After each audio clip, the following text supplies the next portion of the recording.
Hello guys! Welcome sa buhay ko and Happy Mother's Day nga sa lahat. So, kanina nga sa church ay nag-celebrate kami ng Mother's Day and mayroon silang pa-games kanina. And dahil dalawang beses tayong nanalo ay may nakuha akong gift na dalawa. So, samahan nyo nga akong mag-unwrap nito. And tignan nga natin kung ano nga ba yung mga nakuha ko. Tcharan! So, ito nga yung una and buksan natin.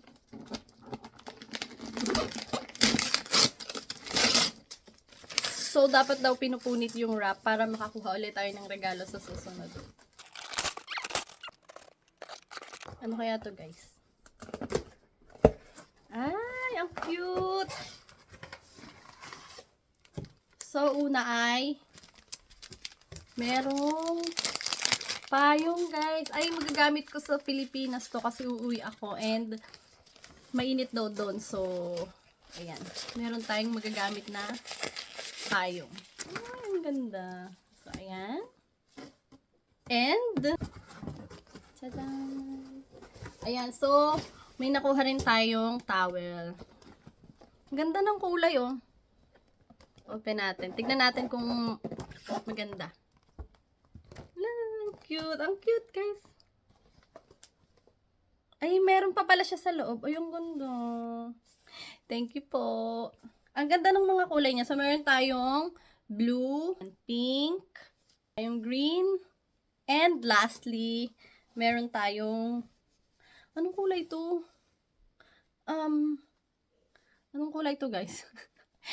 I-comment nyo kung anong kulay to, guys, ha? Hindi ko alam kung anong kulay to, eh. Parang baby blue? Powder blue? I'm not sure. I-comment nyo, guys. Meron tayong 4 na towel. And, ito na yung ating pangalawang gift. So, buksan natin. Ano kaya to? Ow! Para sa akin talaga to. Kasi mahilig akong ayan. Base sa inyong nakikita. Mahilig akong magluto. So, ayan, magagamit ko talaga to siya sa pang-araw-araw. So, i-open natin. Tigas. Ay, nasira na. Sinira ko na siya, guys, kasi ang tigas. Ay, ito pala. Ooh. Ang ganda. Guys, tignan nyo yung laman. Ang ganda. Oh, ang ganda-ganda naman yan. Tignan mo. Meron naman tayong bagong lutuan. Lulutuin na lang yung wala. Dalawa yung kaserola natin.